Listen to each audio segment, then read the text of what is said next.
Hello, I'm Angeline. I'm a life coach, yoga teacher, Reiki practitioner, and an energy healing enthusiast. So, following International Mental Health Week, which was last week, I decided to share more about mental health and how to maintain good mental health. This comes from my own experience, uh, having recovered from depression after several years. And during this time, I learned a lot of stuff that I realized is commonly known information that I did not know. And I thought, it might be useful to share and compile just some of the key things that I've learned. So let's start with the physical body today. Um, Perhaps it's the easiest one to begin with because think about it. When your body feels good, then your mind can feel good too. For example, when you have a cold, or sick, um, or if you're dealing with some kind of chronic uh, uh, illness or pain, like back pain or cold, IBS, I don't know. Um, how easy is it to have a good mood uh, or clear mind? It's not that easy to feel fantastic when um, you're not feeling well over a long period of time.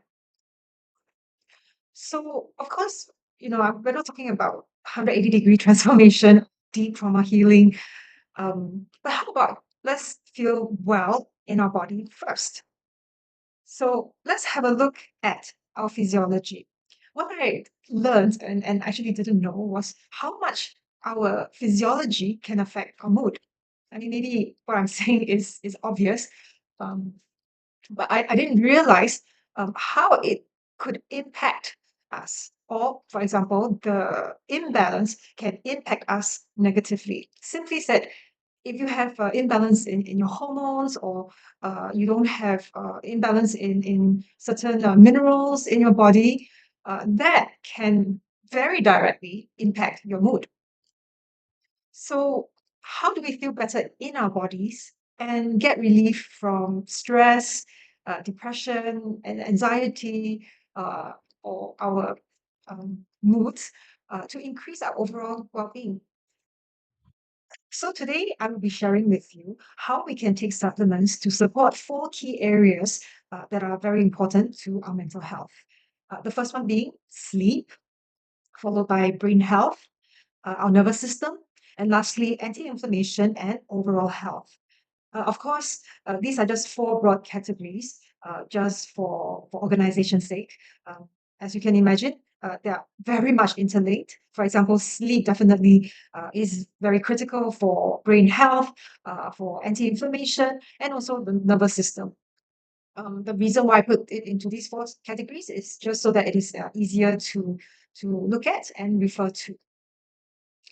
What I'll be doing in this video will be to not only talk about how each of these areas impact us, but also what are the type of supplements that we can use to support these areas. Um, and in doing so, I will also share with you, based on my own experience, the supplements that I have been taking that work for me. I will explain, the benefits of the supplements that I choose, but they are by no means the best options. They're just what I personally have tried. And for those of you who may find it, overwhelming, um, this might be something helpful if you don't want to do your own research on the brands or the type of supplements. You can refer to those that I will share that I've been taking. The first thing that I realized uh, is the most important is sleep. So I highlight there in a red segment. Sleep helps our brain to function properly, and so when we don't get enough sleep or we have poor quality of sleep, that could lead to obviously fatigue, low energy, very irritable, and it can also contribute to problems like lack of focus, difficulty in making decisions or making poor decisions. Um, and most importantly, lack of sleep is also linked to health concerns like heart disease or diabetes, and of course, mental health conditions like depression and anxiety. That said, sleep may not be easy for those who are going through depression. It's easy to say. Uh, it's usually, I hear from friends who've also had depression. Sleep is often something that they find hard to maintain, or rather, a good rhythm of sleep. So, how can we improve our sleep? The first thing, most important thing, is to have good sleep habits. And by that, I mean, all the things that we commonly know, like setting aside time to really wind down and go to bed. Also, sleeping in a cold, dark room. Make sure that you have what do you call the curtains, blackout curtains. Uh, there are scientific studies that show that just even a little bit of light coming from the street behind your curtains can affect poor quality of sleep. So, other than that, also, of course, avoiding forms of stimulation like mobile phone, TV, roughly about an hour before bed, as well as alcohol, caffeine, energy drinks. So the basic thing is to actually commit to physically and mentally winding down. What you can do is create a nice bedtime ritual that you like. Maybe say put some aromatherapy, or give yourself a nice hot bath, wear your favorite pajamas. Make it an inviting habit. So on top of that, of these good habits that you can try to implement, um, is to take supplements to support your sleep health. So I find that yes, the good habits is important, and very much prerequisite. But because I suffered with insomnia for quite a long time, and it was very difficult for me to go to sleep, even with these rituals. So supplements actually helped me more effectively. So on top of that, I took supplements that gave me a more reliable effect in helping me to build and establish and maintain my circadian rhythm. So the first thing that you can take is melatonin. I remember when I was first recommended to take melatonin, I did have some resistance because I don't even like to see the doctor. I don't want to take anything that is unnatural, um, and I don't want it to make me feel drowsy. But since then, I've learned that actually melatonin is a natural hormone that we produce ourselves in our body to help us with our uh, wake and sleep cycle, or our biological clock. And so it's not something that is harmful to our health. For people who suffer with sleep problems, um, it does help us to regulate and get back to the proper wake sleep cycle when we take melatonin supplements. Of course, that said, it's very important to take the dose that is suitable for you. I'm not a doctor or a sleep specialist of any kind, but what is generally recommended is to start in small doses to understand what is the best dose for you. So, for example, you can start with a low dose of 1 to 2 milligrams, and then you increase as needed. Rather than to feel apprehensive about I'm going to take melatonin, it's going to make me feel very drowsy, I cannot function at work the next day. So start with a low dose, 1 to 2 milligrams, and then observe for say a week or so, and then see how you feel. From my personal experience, uh, the low dose was not effective. So after 1 week, I would add 1 more milligram and then observe for another week. So generally, what is recommended to help regulate sleep is a daily dose of 3 to 5 milligrams. It is not recommended to take more than 10 milligrams at a time. Although, funnily enough, that ever happened to me once because I increased my dosage from 3 milligrams to 5 milligrams, but I forgot. So one night I took two um, pills, and then I quickly felt very, very drowsy and went to sleep very fast. Next day, I think I felt a little bit lethargic, but nothing bad happened. So the idea is that you can actually calibrate how you feel.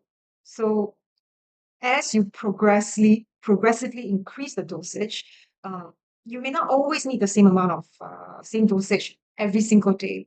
So after a few weeks, for example, you start to feel maybe more regulated in terms of your sleep.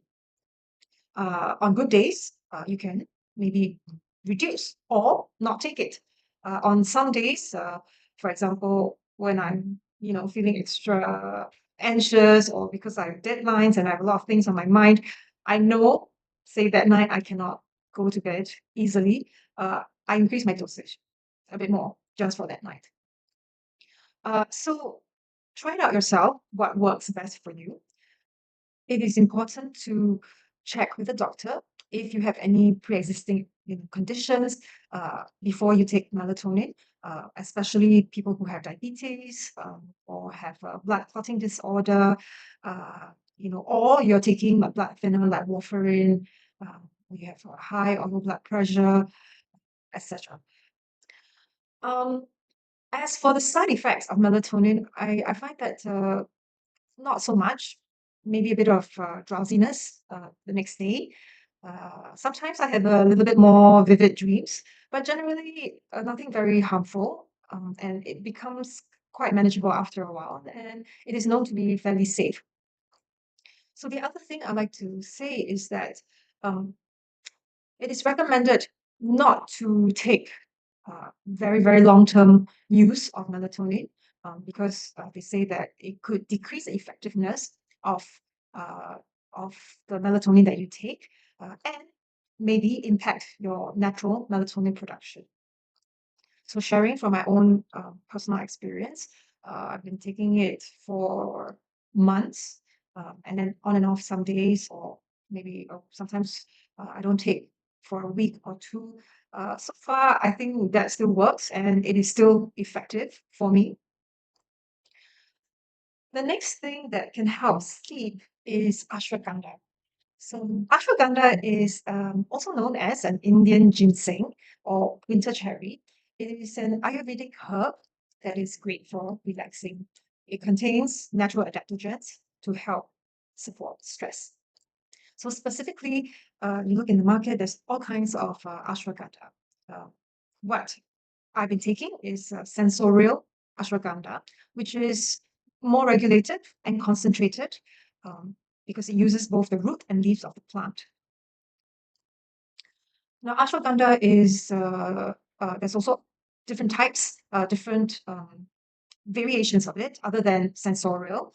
There's also KSM 66. There's also the Shodan ashwagandha. But generally, having read through the research, the sensorial ashwagandha is better for nighttime use. So the other thing that I take with ashwagandha is magnesium. Magnesium is very important mineral for to help anxiety, insomnia, chronic stress, and also inflammation. But more importantly, in our case here, it's that it helps in mood regulation. Um, and similar to ashwagandha and supplements, there are many variations of magnesium. So what kind of magnesium should you take? Uh, it is found that chelated magnesium helps improve the absorption and bioavailability, meaning how much your body can access and absorb uh, when you take this magnesium. So a few types of chelated magnesium is magnesium citrate and magnesium glycate. So you can, if you look at the bottle, look at the fine print, the ingredients, what form of magnesium they have, and just Google it. Is that a chelated magnesium? If it is, then it is more readily absorbed by the body. Uh, so what I found is that magnesium citrate, that is more absorbable. Now, other than magnesium citrate, in the form of supplement, you can also take magnesium in the form of oil. So they also sell like bottles of oil or in a spray form where you can apply the oil on the stomach, or the soles of your feet, because that goes directly into your bloodstream. And some people prefer that method. I tried both. I think that I prefer to take supplements. This is easy, and because the oil form is a bit sticky, and I don't like my sheets to have traces of oil. So taking the magnesium, ashwagandha, as well as the melatonin. You should take all these about an hour before bed, just around the time when you start to wind down and get ready to sleep. So other things that you can also add to the routine to make it enjoyable, for me at least, I find is to have tart cherry juice, which contains tryptophan and melatonin, which can help regulate sleep.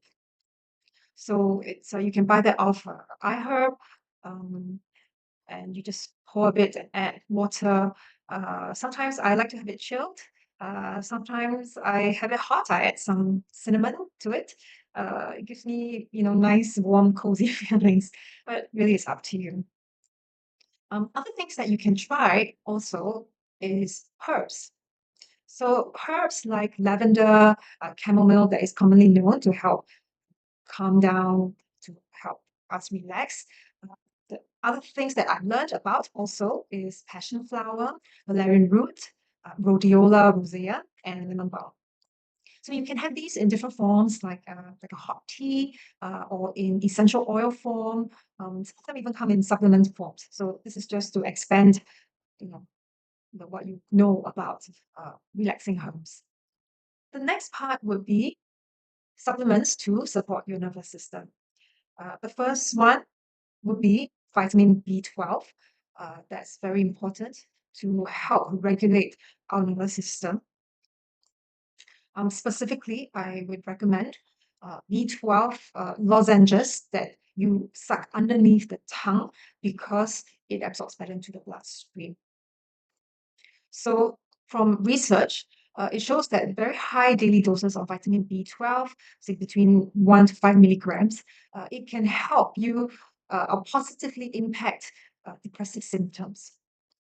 In fact, even low doses of vitamin B12 are found to be able to be potent enough to positively impact cognition.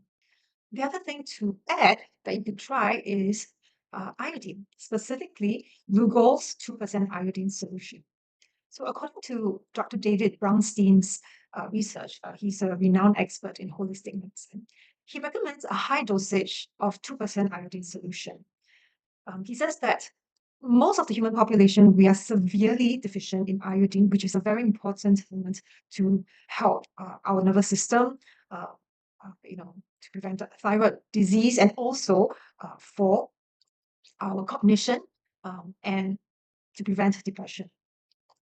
But the thing to note about this iodine uh, is that because we're so severely deficient in it, you can't just take a lot of it. You have to start with, it comes in a solution form. So with a dropper, you have to start one drop at a time, one drop to a glass of water, and then have that for a week. See how you feel. Chances are you will have some detox reaction to it. And once you feel like, okay, you're managing it, your body feels better now, you can increase to 2 drops in your glass of water for another week. So iodine actually doesn't taste good at all. It's often awful, I think, and that's why it is recommended. I mean, not recommended. You can also have it with coffee, with orange juice. I'm not saying that coffee or orange juice or juice is particularly good. I'm just saying that it helps you to take the iodine. So ultimately, the ideal dose of iodine that we need is about 18 to 20 drops, which is roughly a whole dropper full of iodine into a glass of water. Let's move on to brain health and cognitive well-being. Omega-3 and 6 is the key for brain health. They are very important essential fats that is not only important for brain and cognition, but also for heart, metabolism, and also our emotional well-being. So research has shown that if you increase the omega-3s in your brain, that will reduce inflammatory cytokines, which then improves the neurotransmitter function. What's important here is that reducing this inflammation would help to balance or enhance the central nervous system. That can also prevent depression. And because we cannot produce omega-3s, or rather not nearly enough uh, for ourselves, we have to take supplements to support that.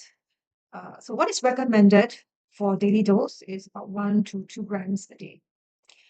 Did you know that if you increase your intake of omega-3s in particular, that would cut the risk of dementia by 20%? It's a lot. The omega-3 and 6 that I take is from this brand called Activa. It's called the oleotonic cerebral, and it is primarily plant-derived omega-3s and 6, which comes from borage seed oil, evening primrose oil, wheat germ oil, and grapeseed oil. So there is this debate about what source of omega-3 is better, plant or marine. Traditionally, when you think of omega-3s and 6, you would think of marine source. However, there's this issue that many fish eat plastic, they have chemical residues, there's over farming and high levels of mercury, and also the issue of sustainability. So unless you have access to sustainably sourced, wild-caught, cold water fish supplements, that is also affordable. For me, that's why I chose to take this brand, which is plant-derived. Of course, we can also improve our diet by eating fish that have these omega-3s and 6, but have lower levels of heavy metals in them, like sardines, mackerels, anchovies, salmon, and herring. So the plant versions would be flax seeds, walnuts, leafy greens, seaweed, and algae. The last part would be how do we maintain overall health? The first thing is you will often hear to get out of the house every day and get some sunlight. First thing when you wake up, even if it's for a short while, you can create a routine. Because we need vitamin D for overall health, calcium absorption for our heart health, and it supports our immune function and muscle strength. Research has shown that vitamin D also plays an important role in regulating mood and decreasing the risk of depression. So for many of us, we probably don't get enough sunlight because you need to be in the sun at a certain time of the day for a certain duration, uh, and also have enough other nutrients in your body to be able to absorb the vitamin D. So what is recommended is vitamin D3, which is the active form of vitamin D that's easily absorbed by our body, and it mimics what we get from natural sunlight. But because vitamin D3 is liposoluble, it also means that it dissolves in oil, and so it is often recommended that you take it after a meal. Now, the trouble with vitamin D or D3 is that there are high chances that it is absorbed into the bloodstream and deposited in the arteries. I mean, sorry, it binds with the calcium. So it is best taken with vitamin K2, which prevents the calcium from being deposited in the arteries. Managing stress also is important to help reduce inflammation and oxidative stress on our body and our cells. Because chronic stress can result in persistent inflammation, and it can wreak havoc on our body and mind. So one of the key things also is how to reduce inflammation. And curcumin is a supplement that can help that. So curcumin is an active compound that is found inside the turmeric root. It has curcuminoids, which is fat soluble. So what I'm taking is from curcumin, smarter curcumin from Smarter Nutrition, because it is combined with black cumin seed oil uh, that helps to make it more bioavailable and absorbable in the body. Of course, the black cumin seed oil, it also contains benefits from its linoleic acid, the oleic acid, palmitic acid, and thymoquinone. So these substances help to give antioxidant effect that helps further improve the immune system and prevent chronic diseases. The other thing that is recommended for overall health is multivitamins. For example, vitamin C, it's a powerful antioxidant that helps brain cells from or prevents brain cells from damage, and it also helps to support the production of neurotransmitters and aids in collagen production, which is also crucial for the brain structure and function. If you want a recommendation, the multivitamin that I take is from the brand Garden of Life. I chose this because it is a whole food vitamin, it's organic, vegan, and it is also non-GMO. I find that this version is actually quite well absorbed by my body, and I don't feel so sick after I take it.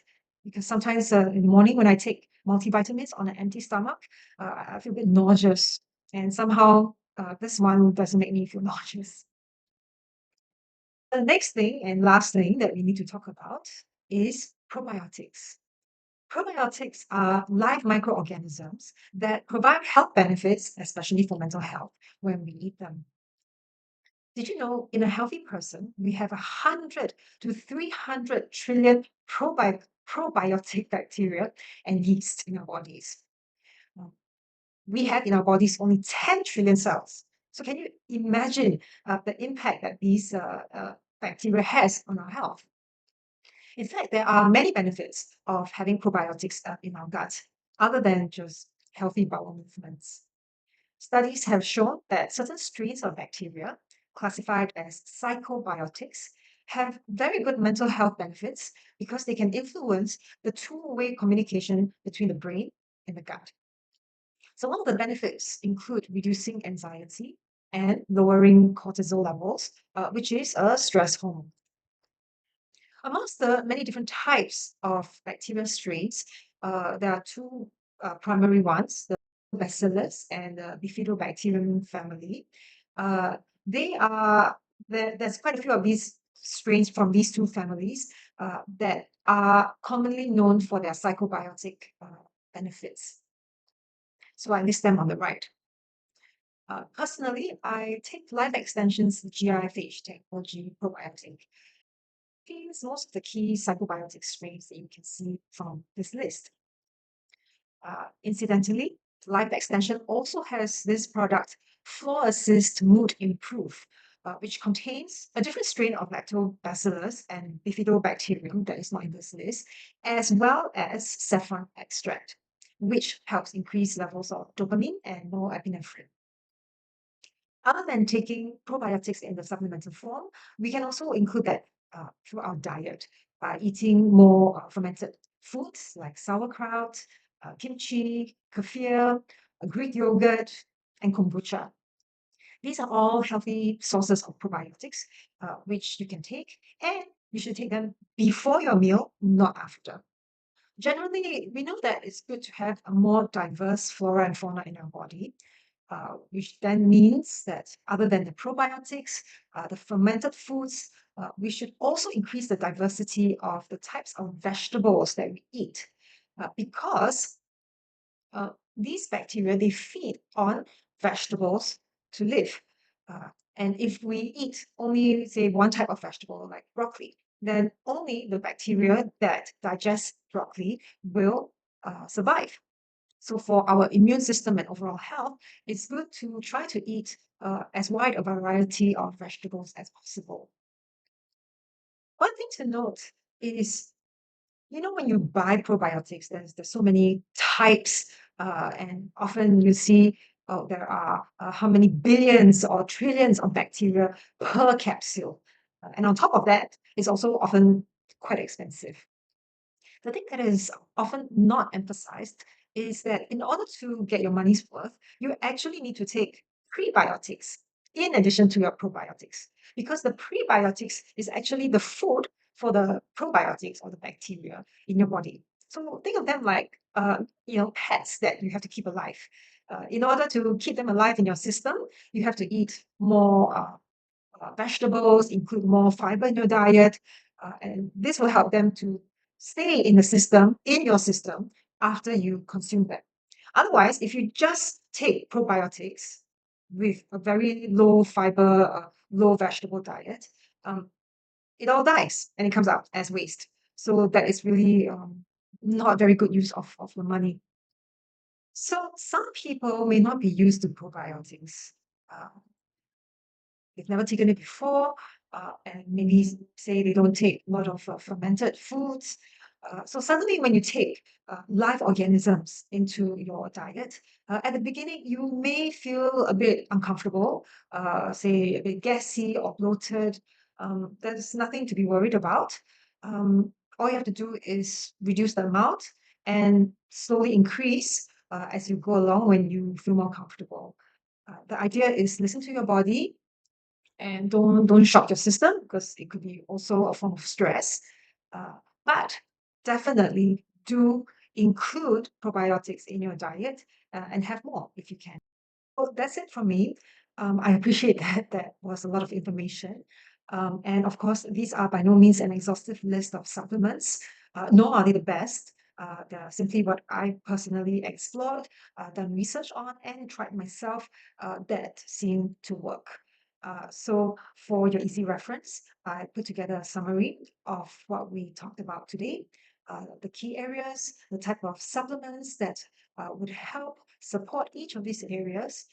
And if you would like, if you're like me, lazy, I would much prefer not to have to do research myself.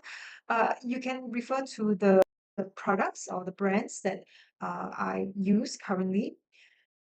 Now, as a last word, uh, I know that all this may seem like a lot, and it is a lot, and it may even seem like it's quite tiresome to do. Maybe you have no mood or you don't feel like doing it at all. It's very normal, especially when you're going through a tough time like depression. So that's very understandable. But then it's kind of like a chicken and egg situation. Until you feel sick and tired of feeling sick and tired, maybe here is a good place to start. Of course, you don't have to do everything.